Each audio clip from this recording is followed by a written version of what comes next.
Today, we're going to talk about the Church's response to Islam and the nature of dialogue.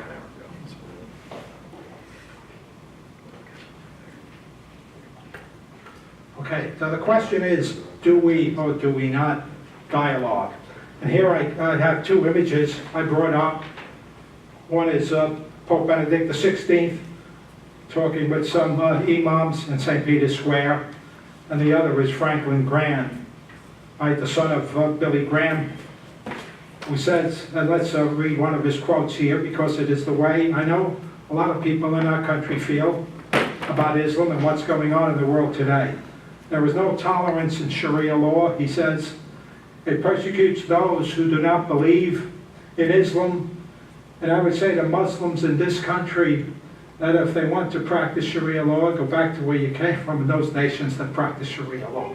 Okay, so this is no way to make a judgment on Franklin Graham because he himself is out doing a lot of work among Syrian refugees. He's on the spot. He's a man of action. So we can't really judge him by this, but it is a sentiment that we have to look at and have to evaluate. So today is our fourth and last lecture, and we will discuss the Church's approach to Islam and the question, will we or will we not dialogue? And by the way, it's not up to us if we will or will not. It's up to the Church. The Church has already made that decision that they would dialogue, but we want to make this a discussion. In some way or other, are we going to support the Church's view or are we going to oppose it? They're things to look at. They're important. Let's try to base our decisions on an informed knowledge. And I hope that what we have learned before, we can expand on that by what we learned today. Okay. So we examined some of the problematic surahs last week. And here's another one that's important to us. And it's from Surah 5, ayat or verse 51. It says, O ye who believe, take not Jews and the Christians as allies. They are but allies and protectors to each other. And amongst you that turns to them as protectors, surely he is one of them, etc. And I put down a little note, think 9/11. This is really important because I learned something when I was doing my research on Islam. And I did a paper on, I studied Islam and the Middle East. I did a paper on the first Gulf War that we know or remember as 1990-91 Desert Storm and Desert Shield. I had the privilege of interviewing two ambassadors, Ambassador Pickering, who was the ambassador to the United Nations at the time, and he was the one who put together that coalition of 48 nations who supported us, the United States, in that Gulf War. And then I interviewed the former American ambassador to Saudi Arabia. His name was Chaz Friedman. And Friedman was at the meeting with King Fahd, Dick Cheney, General Schwarzkopf, and Colin Powell. And they were trying to talk the king into stationing American troops on Saudi territory. And what they used was that the intelligence that they had gathered that the Iraqi troops were massing on the Saudi border ready to invade. Now, troops a lot of times would mass on the border of countries, they call it an exercise. But the aerial photo showed that there were miles and miles of fuel trucks in back of the troops and miles of ammunition trucks. So that tells us that this is an invasion, this is not an exercise. So they laid these before the king, and the king then consulted with his princes, right? It's not a democracy, it's a kingdom. And Friedman was there, the American ambassador, with as I said, Dick Cheney and the other American representatives. And he was there because he spoke Arabic. And he wasn't the official interpreter, but he was to inform this American group on what they were saying in conference, because they stood right there. It was a big argument between the princes. don't put the troops in as protectors. But the king overruled them, and we know that there was a big military buildup in Saudi Arabia, and we know that the result of that war, right? But after the interview, Ambassador Friedman told me, he said, this stationing the troops at this meeting were the seeds to 9/11, because this surah was violated. Okay. Now, we will begin today by going back once again to lay a foundation on, we're going to go back in Islamic history to the Abbasid dynasty. This is the second dynasty that overthrew the Umayyads of Damascus in 750, and they ruled till 1258 when they were overthrown by the Mongols. It's a very important history. It's the crux, or the events that we're going to talk about in a moment, is the crux of a lot of things that are happening today. Let's see how we can put this together. First of all, Al-Mansur was one of the caliphs, Abbasid caliphs, and he was one who built the city of Baghdad on the Tigris River, about 50 miles northwest of the old city of ancient Babylon. And the period that the Abbasids ruled, at least from the 8th to the 10th century, was known as the Golden Age of Islam. Many Muslims today refer back to this great, great renaissance in history. As a matter of fact, this renaissance in intellectual and artistic achievements was 700 years before we had the Renaissance in the West. The Golden Age of Islam, a time of high intellectual achievements. It was also a time of peace, time in which literature, science, philosophy, it all flourished. Let's take a look at some of those achievements. Right? I know a lot of you are probably familiar with the achievements in literature, right? 1001 Nights, Ali Baba, Aladdin, Sinbad. Remember The Thief of Baghdad, those old movies with Sabu. Also the scholarship from the 8th to the 10th century. They went back to the Greek classics, all the Greek writings, and they worked on them, they reworked them, and they made advances on them. In art, we come out with, you know, that in Islam, images are forbidden in artwork, statues or paintings of images, although some of them do it on a kind of a superficial scale. But the arabesque designs, which are geometric patterns, the arch, they gave us the horseshoe arch, and by the way, this is the great mosque in Cordoba, Spain, which was called under the Islamic rule Al-Andalus. And this is in Cordoba. It had been at the cathedral, and then it was later, it was a mosque at this time, and then it became the cathedral again. They gave us the horseshoe arch and also the pointed arch, which later on was picked up as the Gothic arch. We'll see a copy of that. Okay, they gave advances in algebra, geometry, all the mathematical sciences. And they even gave us eye surgery. They were taking out cataracts. 700 years. This is 8th, 9th, 10th centuries. Pharmacy, books on pharmacy. They had writings that were used, see, and they went further than that. Surgery. They did minor surgeries. They experimented with surgery and pediatrics. Wrote a lot about pediatrics. They're the ones who were able to isolate measles from other type rashes that children get. So they wrote on childhood diseases and that sort of stuff. Okay. A university, I have a picture here of this university, Al-Azhar in Egypt. You may have heard of it recently because the Holy Father just spoke there on Friday, right, just 2 days ago, Al-Azhar. And this precedes any of the early universities in Europe. This is older than the University of Bologna, the Sorbonne in Paris, or Oxford. And there's actually another Islamic university that's older than this, but this is the famous one. And so we're going to come back and talk a little about that later. And also in philosophy. That's what we're driving at here. One of the caliphs, his name was Rashid al-Harun. He founded what's known as the House of Wisdom, the Bayat al-Hikam. And this is it. Here's, you see the pointed arches.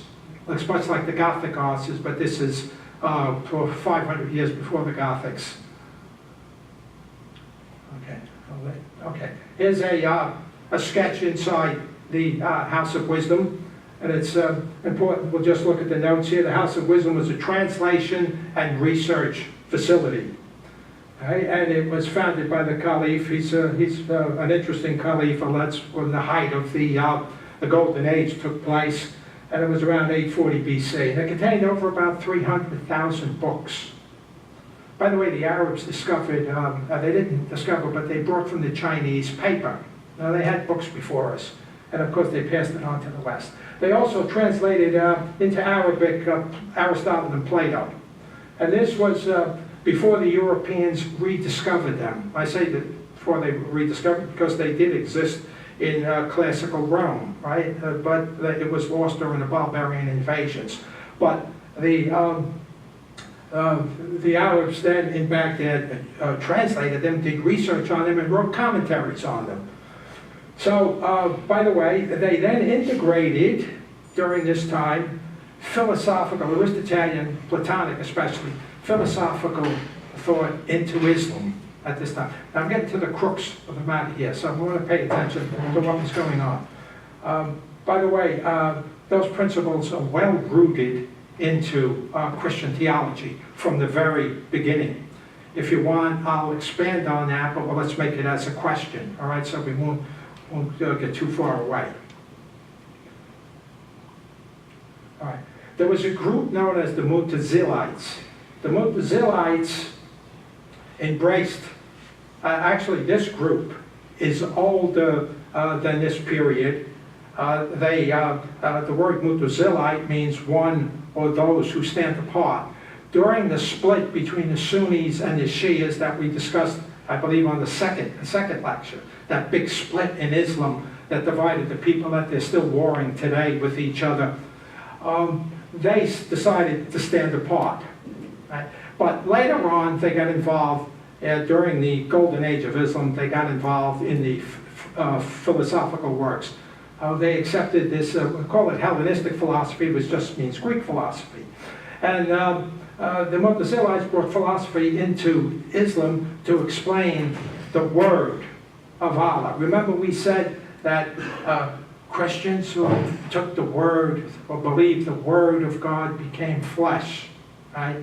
And the word is from that term in Greek, logos. And logos means word, literally, but it also means reason. Reason is the key word here. So the Mu'tazilites also followed the same pattern. That they looked at the teachings of the Quran in a rational way. It was all about reason. So what else did they teach? Oops, sorry. There we go. What else did they teach? They believed, right, that Allah was rational and His creation was rational. And this is extremely important. That's what we believe. We believe God was rational, God creation, which is nature. Right? God created this universe, it's nature. There is a natural law in nature, and we believe it's rational. And we can look at it, we can study it, we can understand it because it's rational, and rational is something that follows cause and effect.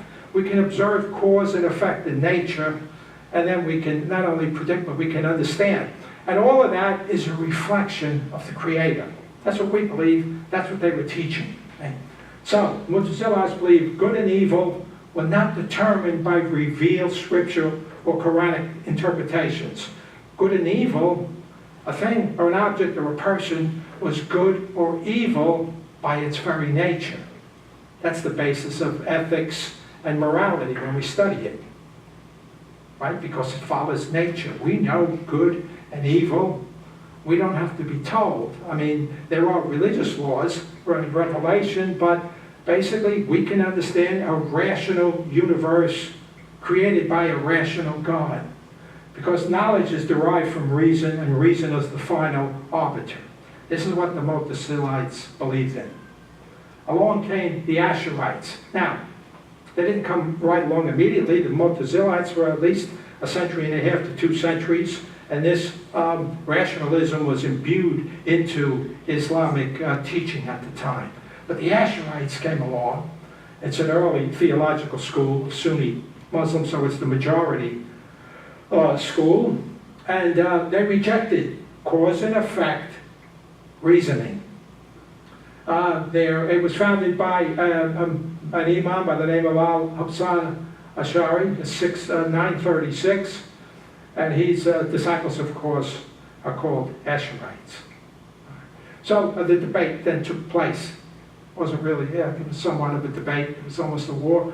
In about the 10th century, so the 1100s, over the status of reason in the relationship to God's revelation and omnipotence. It pitted the Mu'tazilites against the A.R.Cites.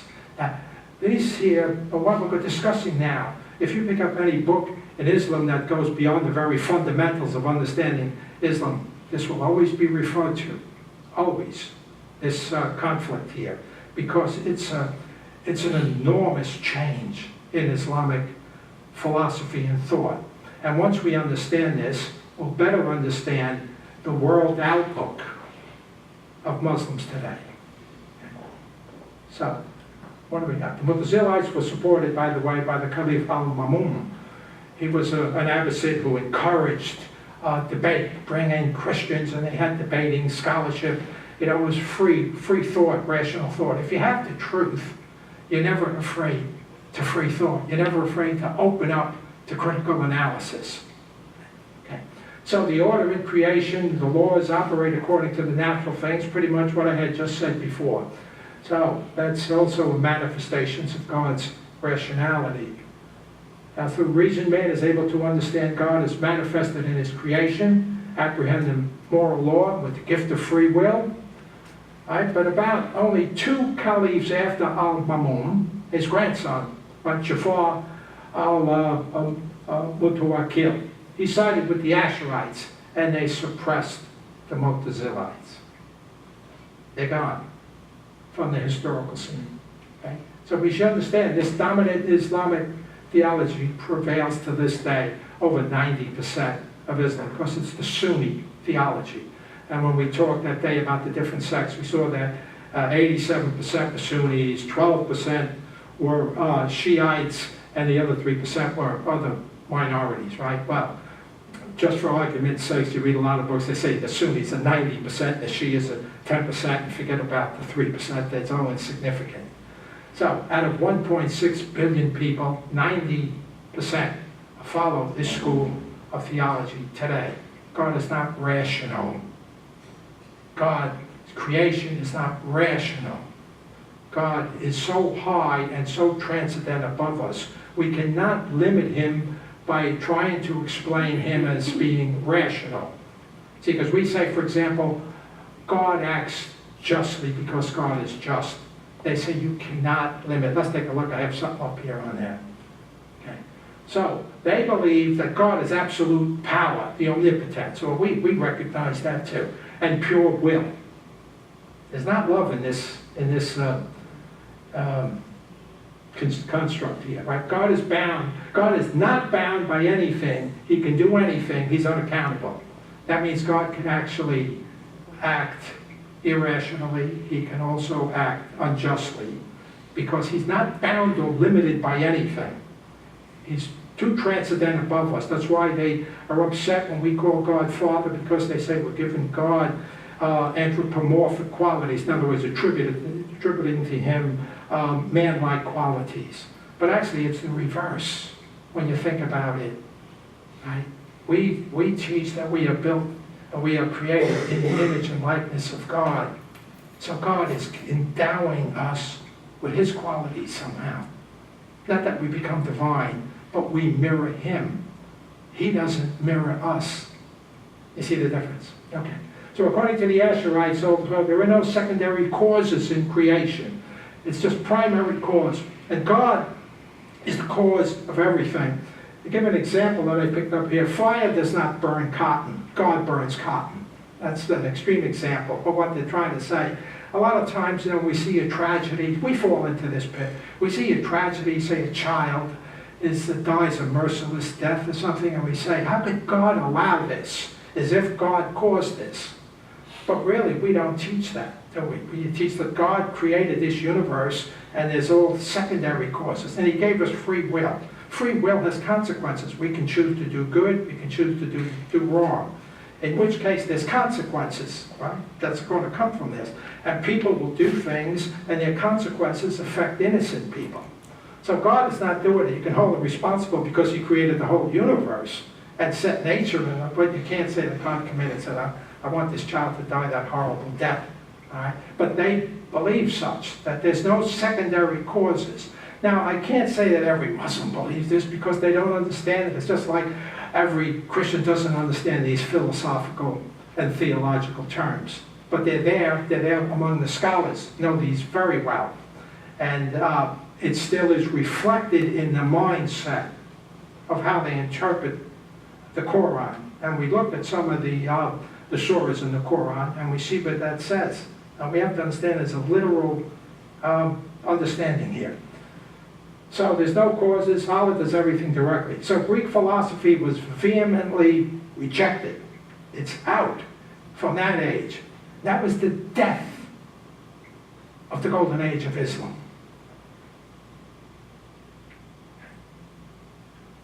In the end, they won out. The Mutazilites were declared heretics outlaws. So they shut down Greek speculative thought. In the beginning, this was the end of the golden age of Islam. This is the mindset of today's Muslims. The greatest proponents of Ash'arism was a great, I call him great because he was a theologian, Al-Ghazali. I think I have one of his books on my bookshelf, but I haven't really gotten into him. Al-Ghazali taught that once one accepts and testifies to the Prophet, that is doing the Shahada, right? There is only one God, Allah, and Muhammad and his Prophet. When you profess that several times in front of some Muslim witnesses, you're declared to be a Muslim. That's the only thing it takes. But once you're declared to be a Muslim, right, once you submit to Allah, the Quran, etc., Al-Ghazali, don't forget, he's from the 11th century. What does he say? He said there is no, he sums it up by saying there is no once you testify to the truth of the Prophet, the mind ceases to exist. It ceases to act. I mean, it ceases to act. In other words, you don't have to reason everything. Everything is in Scripture. Everything is in the Quran, and morality is based on the Sharia law, which is derived from the Quran. Okay? Now, let's see what else we got. We trace down through the ages, we see science was stillborn in the Middle East. Philosophy was banned, theology generated into a listing of Sharia rules for everything. In other words, there was no more studying of ethics or morality. Why study ethics or morality? Sharia law covers everything. See how they killed that free thought and all.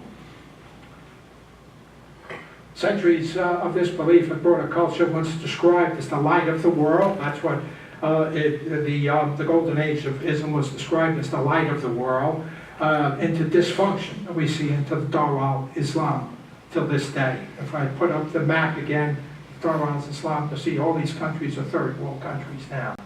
Where all of this thought.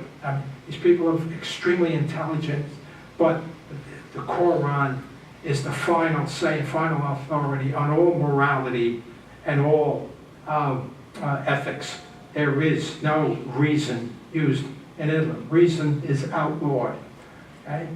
But there are many intellectual Muslims who recognize this deficit, but they're really constrained in their ability to change things.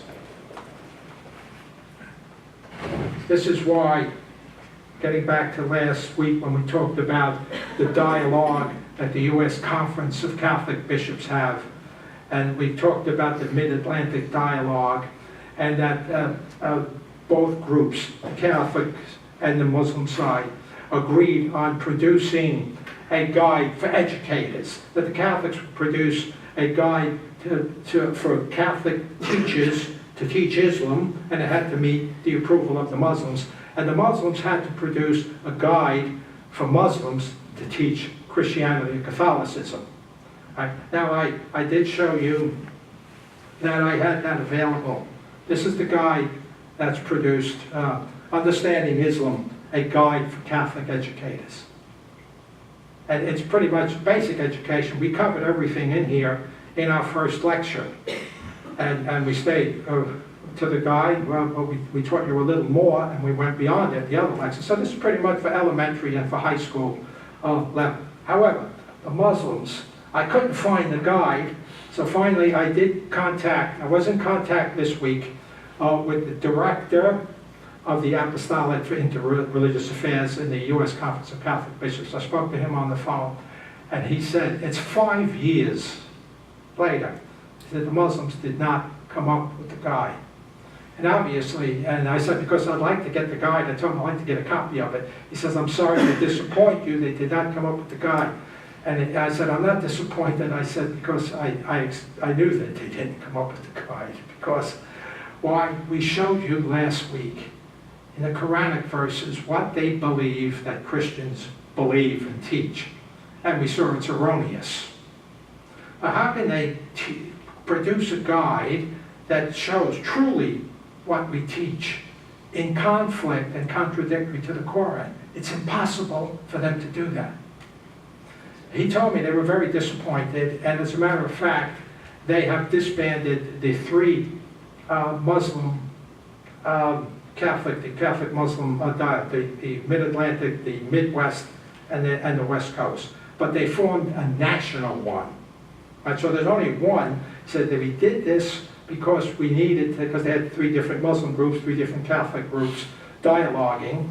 And by having just one, they said we get more accountability.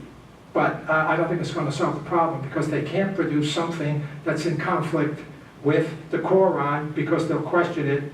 Why the students will say, or even those teaching it, why does the Quran say this and you're saying that? The Quran is wrong. They didn't understand what Catholics and Christians believe. So they can't produce it. You see, it's very hard for them to produce the truth, because they're locked into the Asherite philosophy. No reason. The Quran is the ultimate revelation, the Word of God, the Logos of God, the reason of God. There's no more reason to be used, right? Human reason. Ethics and morality are all in the Sharia. You can see how that would stifle any thought, any development, any progress. And that's what we see. We see the results today by looking at those countries in the Dar al-Islam. But this is what we have to face in dialogue. Okay, so let's see. Oh, what does Pope Benedict say? Pope Benedict, by the way, and don't think that the church is not informed. A lot of times we say things about Islam, we look at all of those surahs that we looked at last week and say, doesn't the church know this, that they believe in it? Of course they do. And he's a great scholar, Benedict. I don't know, he was more of a scholar than a pastor, right? He gave a lot of lectures, and he wrote a lot. And he said that religious and intercultural dialogue between Christians and Muslims cannot be reduced to an optional extra. In other words, we have to do it. It is a fact, it's a vital necessity on which a large measure of our future depends. And what does Pope Francis say? Francis says, it is not possible to establish links with God while ignoring other people. Hence, it is important to intensify the dialogue with other religions. And he says, I'm referring to dialogue with Islam. And now we know the Holy Father was just there. Just yesterday he left, so he was there for 2 days. Very important trip. And it was timely, because it's just right into our lecture here. All right. And we hope you were praying for him, that this is a fruitful trip too. Okay, so what else does Pope Benedict say? Benedict did a lot of writing on this. So he says, Muslims and Catholics should put a partnership for the good of the human family. We have to agree to that. Catholicism is the largest single religion on the earth, and Islam. Islam is broken down, Christianity is broken down, but Catholicism nominally have about 1.2 billion members, and Islam, when you combine them all, 1.6 billion and growing very rapidly. Okay, so he cautioned also, though, that truth makes consensus possible. We have to produce the truth. That's why I wanted to show you the Soras and what they think about Catholicism or Christianity, because we have to know the truth. We have to know their mindset before we can ever dialogue with them. Right? But in other words, we've got the truth, we can rely on it, and we can be confident. And he says that this, it keeps the debate rational, honest, accountable, and opens the gateway to peace. He also he realized that the mutual respect and the basis for dialogue is the human